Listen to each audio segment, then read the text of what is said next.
Hello, welcome back to YouTube channel Berlian Rahmi Lidiawati.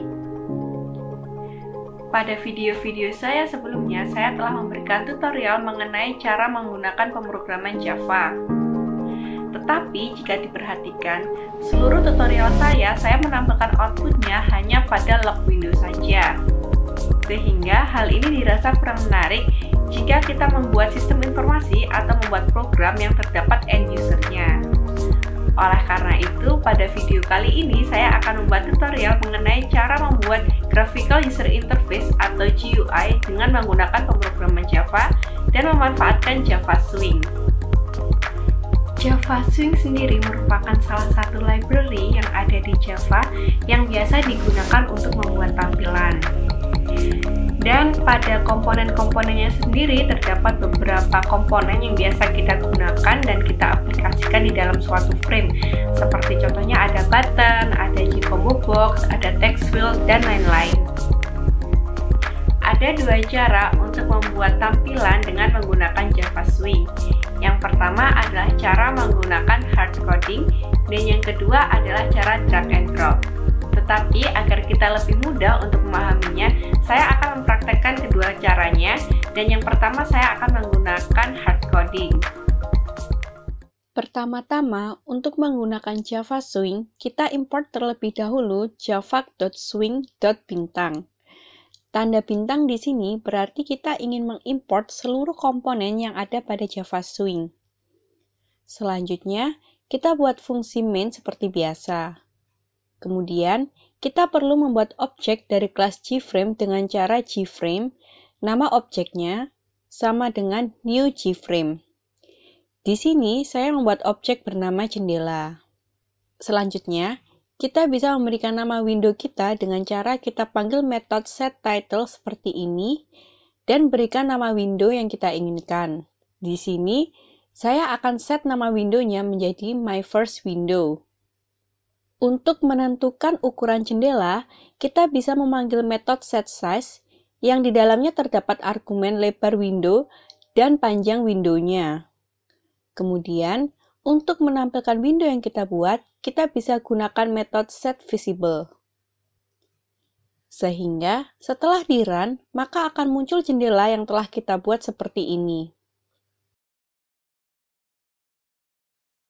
Setelah kita telah berhasil membuat suatu tampilan atau suatu window dengan menggunakan cara hard coding, saya akan memberikan tutorial juga bagaimana cara menggunakan drag and drop. Tentunya cara ini dianggap lebih mudah, hanya saja untuk menambahkan logika-logika pemrogramannya kita tetap membutuhkan skill coding kita. Untuk membuat tampilan menggunakan cara drag and drop, pertama-tama kita siapkan dahulu desain yang kita gunakan sebagai form kita. Di sini saya akan membuat label nama, ada juga label negara, label jenis kelamin, dan juga label makanan favorit. Untuk nama, saya menggunakan text field seperti ini, di mana nanti usernya bisa menginputkan nama mereka. Kemudian untuk negara, saya akan memberikan pilihan menggunakan combo box. Jadi di sini kalau diklik akan muncul beberapa pilihan negara. Kemudian untuk jenis kelamin, saya menggunakan radio button. Dan juga untuk makanan favorit, saya menggunakan yang namanya checkbox. Jadi ada beberapa perbedaan antara radio button dan juga checkbox. Kalau radio button, di sini user hanya bisa memilih salah satu saja dari beberapa pilihan yang ada. Jadi kalau ada pilihan wanita dan pria seperti ini, user hanya bisa memilih salah satu saja. Tetapi jika kita menggunakan checkbox, di sini kita bisa memilih sedikitnya 1, 2, atau memilih seluruh pilihan yang tersedia. Jadi akan lebih fleksibel jika kita menggunakan checkbox daripada kita menggunakan radio button. Tetapi tentu saja disesuaikan dengan kebutuhan coding kita. Karena kalau jenis kelamin kita hanya butuh satu input saja, sedangkan makanan favorit kita bisa menampung lebih dari satu isian. Langsung saja kita mulai untuk mempraktekannya. Pertama-tama, buat project baru seperti biasa. Selanjutnya, buat package baru. Setelah itu, di dalam package yang kita buat, silahkan untuk membuat new Gframe form. Kemudian, beri nama Gframe kita dan lanjutkan ke langkah berikutnya. Setelah selesai, maka akan muncul tampilan seperti ini. Pada bagian atas, ada 3 tab yang tersedia. Tab Source untuk melihat dan mengedit codingan kita, tab Design untuk mendesain tampilan program kita, dan tab History digunakan untuk melihat perubahan-perubahan yang kita lakukan pada tampilan dan program kita. Sebagai pemulaan, kita fokus pada tab Design terlebih dahulu. Pada palet di sini, kita bisa memilih button ataupun panel yang ingin kita buat. Karena kita hendak membuat tampilan sederhana seperti pada contoh yang ingin kita buat tadi, kita akan lebih banyak menggunakan beberapa desain yang ada di Swing Control. Di dalam Swing Control, berisi beberapa pilihan button dan field yang biasa digunakan untuk suatu form. Untuk membuat label nama, negara, jenis kelamin, dan makanan favorit seperti ini, kita bisa gunakan label.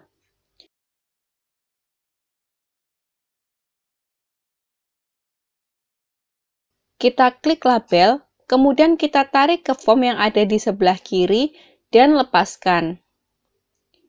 Selanjutnya, klik label yang telah kita buat, maka akan muncul properties seperti ini. Pada properties, kita bisa mengatur tampilan label, dan pada tab code ini, kita bisa mengganti nama variabel dari label yang kita buat tadi. Sebagai contoh, teks label akan saya ubah menjadi nama. Kemudian, di tab code ini, saya ubah nama variabelnya menjadi label nama. Jika kita lihat pada source-nya, label kita telah dibuat seperti ini, dan telah disesuaikan dengan nama yang kita atur. Selanjutnya, kita buat dulu untuk label negara, jenis kelamin, dan makanan favorit.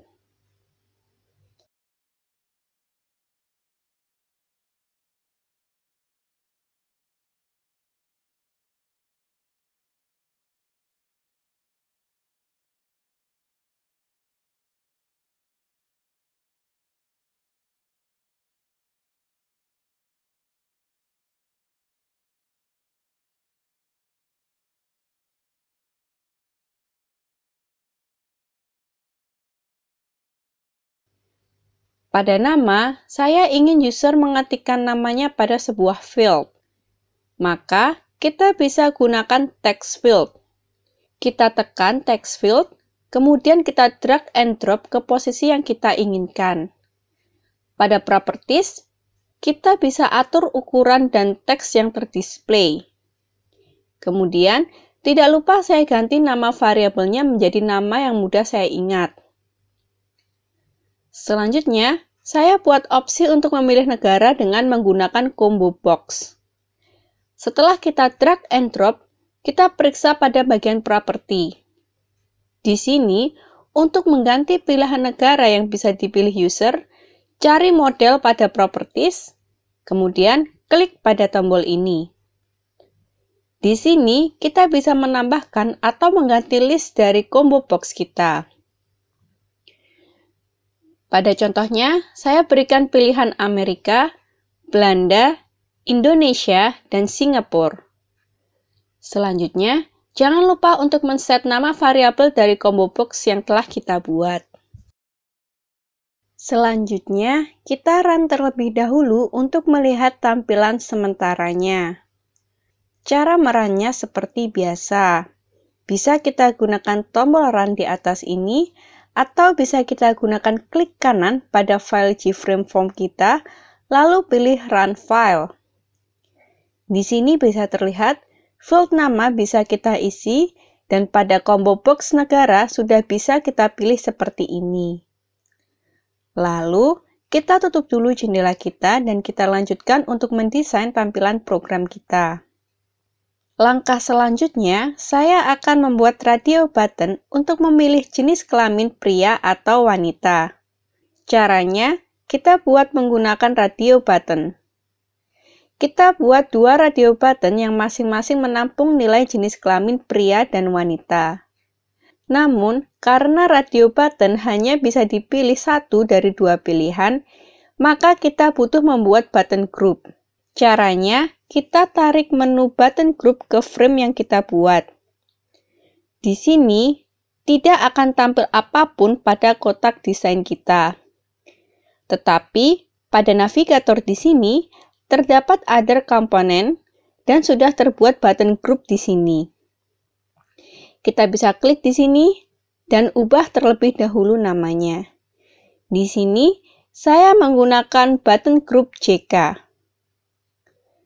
Selanjutnya, klik pada radio button kita. Pada properties, kita pilih button group dan pilih button group yang telah kita buat tadi. Kemudian, kita coba jalankan program kita. Di sini, dapat terlihat bahwa kita hanya bisa memilih salah satu pilihan saja. Jika kita tidak men-set button group-nya, kita bisa memilih kedua jenis kelamin yang kita sediakan seperti ini contohnya.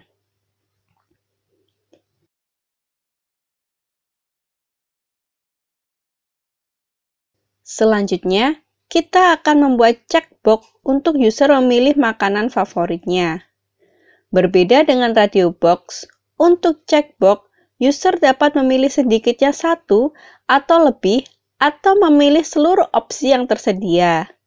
Sehingga, untuk membuatnya, saya hanya perlu men-drag and drop checkbox seperti ini dan tidak memerlukan button group.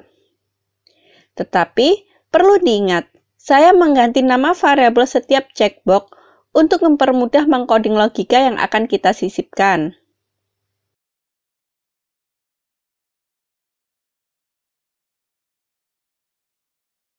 Satu button untuk menyimpan data yang diisikan oleh user pada form yang kita buat, sedangkan button yang kedua saya gunakan untuk keluar dari frame window yang kita buat. Untuk button simpan, saya ubah variabelnya menjadi btn simpan, dan button keluar, saya ubah variabelnya menjadi btn keluar. Saat di run, kita telah memiliki tampilan seperti ini. Tetapi, ketika saya mencoba menekan button simpan, program tidak melakukan apa-apa. Ini karena pada button yang kita buat, belum kita isi perintah apa yang harus dilakukan program ketika saya menekan button tersebut. Sehingga, langkah selanjutnya adalah mengisi logika pada button simpan. Untuk mengisi perintah yang akan dilakukan ketika kita menekan suatu button, kita perlu klik 2 kali pada button yang kita buat. Maka, kita akan langsung dirujuk ke metode button ketika button kita klik. Jika Anda tidak dialihkan ke fungsi manapun, Anda bisa klik tab search, kemudian cari metode yang bertuliskan private void, nama button kita, action perform. Karena tadi nama variabel button telah saya ubah, maka nama metode tempat saya mengisi baris kode untuk button simpan telah secara otomatis dibuatkan sesuai dengan nama variabel button yang saya buat. Hindari mengganti nama button atau nama field lainnya langsung pada source code secara langsung. Hal ini dilakukan untuk menghindari error. Lebih amannya, ubah nama variabel button ataupun text field ataupun field lainnya dari panel properties. Pada form yang kita buat, seluruh isian akan disimpan berupa teks. Untuk itu, saya membuat 3 variabel string yang masing-masing untuk menyimpan nilai nama, negara, dan jenis kelamin dari user. Kita coba untuk mengisi variabel nama dengan nama yang diinput oleh user pada form kita. Maka, kita perlu inisiasi variabel nama yang mengambil teks dari text field yang kita buat. Nama variabel text field kita tadi adalah txt nama. Maka, untuk mendapatkan isinya, kita bisa gunakan metode getText seperti ini.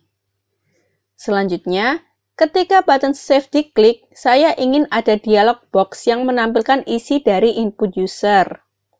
Cara membuat dialog box, kita bisa menggunakan metode Java Swing GOptionPane Show Message Dialog. Di dalamnya, kita perlu mengisi 4 argumen. Argumen yang pertama, kita isi this seperti ini. Koma, string pesan yang ingin ditampilkan. Di sini, saya isi dengan nama, ditambahkan nilai dari variabel nama.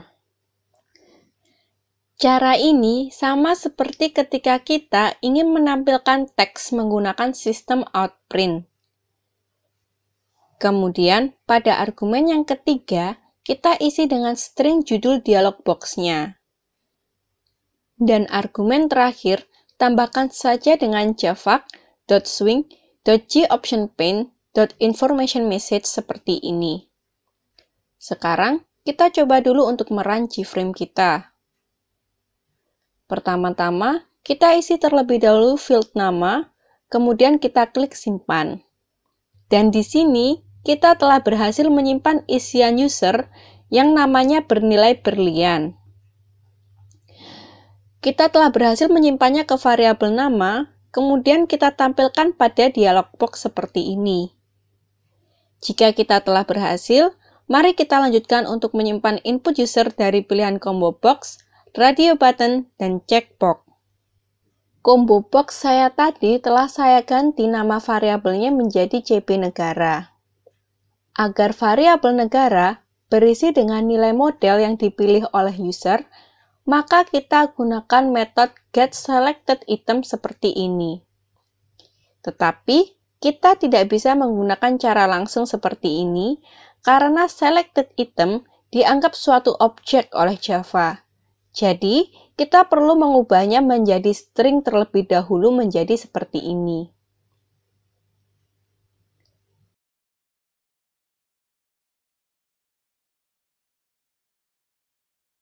Untuk pilihan radio button, kita juga harus tahu nama variabel dari setiap radio button yang telah kita buat. Untuk pilihan pria, saya ganti nama variabel radio buttonnya menjadi RB pria. Sedangkan untuk pilihan wanita, saya ganti menjadi RB wanita. Selanjutnya, kita membutuhkan percabangan kondisi if-else. Kondisi pertama, kita buat jika RB pria is selected, yang berarti jika user memilih radio button pria, maka variabel string JK kita set nilainya menjadi pria. Sebaliknya, jika RB wanita is selected oleh user, maka variabel JK akan berisi wanita. Jika pada satu button group terdapat lebih dari 2 button, kita bisa tambahkan if-else di sini. Selanjutnya, kita juga ingin menyimpan beberapa item yang dipilih user dari pilihan checkbox yang kita sediakan. Maka, pertama-tama kita butuh ArrayList untuk menyimpan nilai yang dipilih oleh user.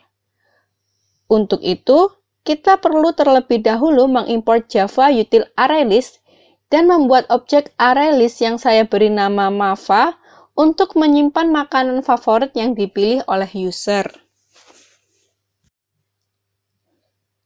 Kemudian, sama halnya pada saat menyimpan nilai jenis kelamin tadi, kita buat percabangan kondisi. Jika user mencentang salah satu checkbox pada form, maka kita isi ArrayList dengan string yang sesuai dengan nama variabel checkbox kita. Sebagai contoh, kita tambahkan elemen ArrayList bakso ketika checkbox CB bakso dipilih oleh user. Kita beri percabangan if sebanyak jumlah checkbox yang kita inginkan. Ingat, di sini saya menggunakan if karena saya perlu program untuk mengecek seluruh checkbox. Jika Anda merasa bingung di sini, silakan simak kembali materi mengenai percabangan kondisi pada playlist dasar pemrograman Java. Terakhir, jangan lupa, saya memiliki button keluar yang fungsinya untuk membuat user keluar dari jendela form ketika ditekan. Untuk itu, pada fungsi action button keluar, saya panggil fungsi dispose seperti ini. Sekarang, mari kita coba untuk menjalankan form yang telah kita buat menggunakan Java Swing.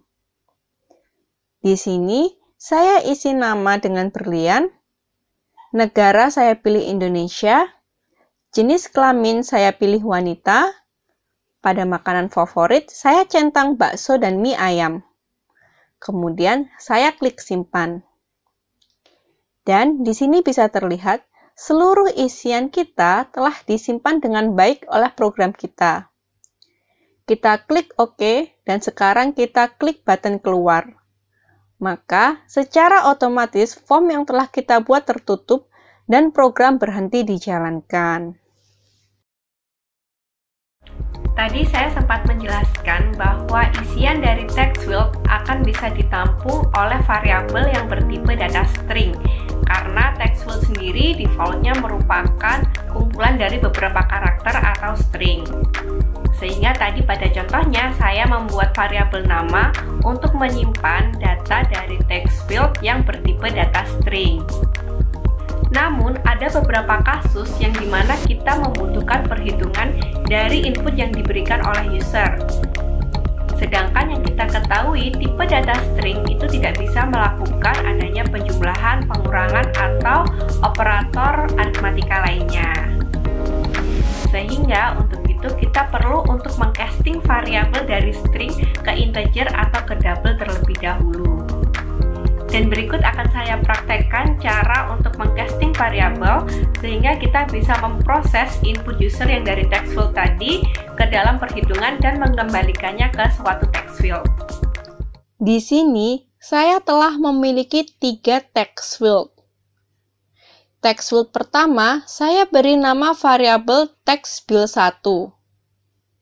Text field kedua, saya beri nama textbill2.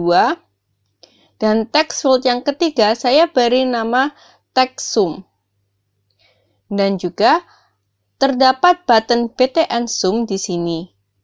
Selanjutnya, saya tambahkan logika pemrograman pada button jumlah ini.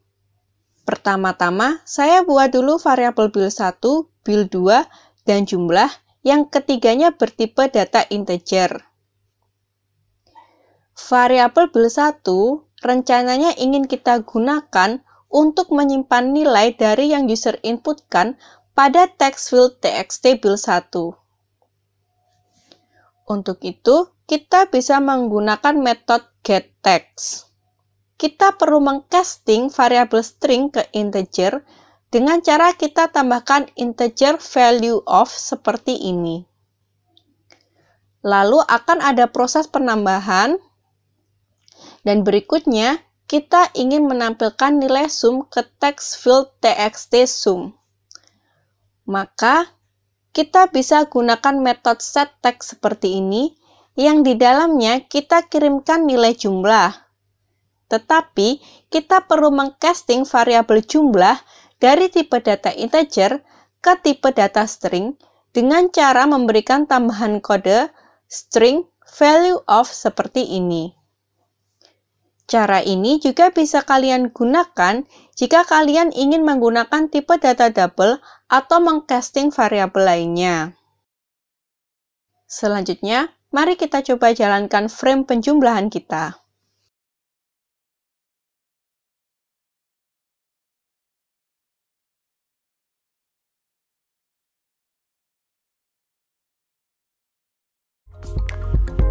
Nah, bagaimana? Cukup mudah kan untuk membuat tampilan dalam pemrograman Java? Tentunya tutorial yang saya berikan ini adalah tutorial paling dasarnya. Kalian bisa mencoba untuk mengembangkannya sendiri, sebagai contoh membuat form login atau membuat form registrasi dan lain-lain. Jika dirasa video ini bermanfaat, jangan lupa untuk like video ini dan subscribe di YouTube channel Berlian Rahmi Lidiawati. Terima kasih dan sampai jumpa di video berikutnya.